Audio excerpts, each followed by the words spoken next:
Good evening and welcome to KMTV. I'm Andy Richards. Your top stories this evening. Hospital A&E under pressure. Who will fund OpStack solution? And slimy surprise at school. But first this evening, a Medway hospital can't cope with the number of patients in A&E according to a new report released today. Jem Collins has more details. It's been in special measures since 2013 and today there was further bad news for Medway's biggest hospital as inspectors said its emergency department was struggling to cope.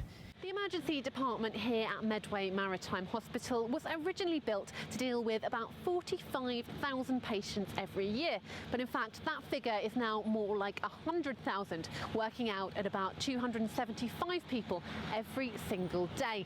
Now a new report from the CQC based on an inspection back in August says that they're struggling to cope with patients waiting too long to be seen at busy times and a lack of active clinical leadership. In July, for example, there were 9,040 admissions to A&E here, but just 86.7% of these were seen within 4 hours.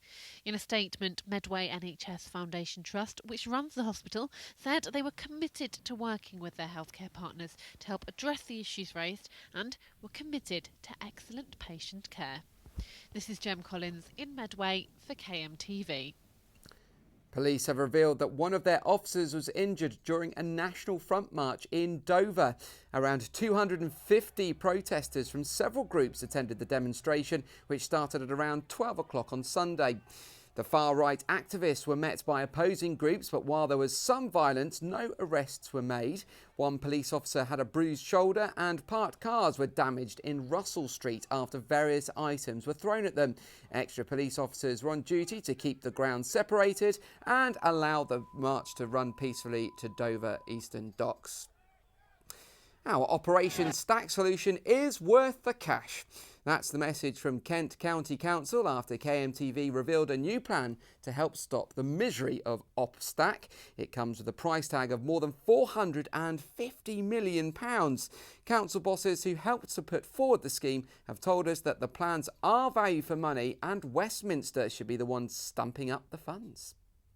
It's certainly not going to come from Kent County Council. We have difficult enough time making our budgets fit the reduced amount the government give us at the moment. No, the capital cost has got to come from central government. It isn't a Kent problem, it's a national, if not international problem, because of the damage to trade and the cost to people's lives, particularly in Kent. They may not have any MPs in Kent, but it's a county that Labour's new leader will have to win back at the next election if they hope to form a government. KMTV's political editor Paul Francis explains the challenge ahead for Jeremy Corbyn. Well, Labour had a disastrous general election in May, and one of the reasons for that was because of the rise of UKIP. And I think one of the challenges that Jeremy Corbyn has got is that he has to find a way of winning over not just the Conservative supporters, but those who defected to UKIP in large numbers in lots of target seats. Jeremy Corbyn's problem is that he's going to have to fight on two fronts. He's going to have to do things to win over the Conservatives and win over disaffected Labour supporters who've gone in very large numbers to UKIP.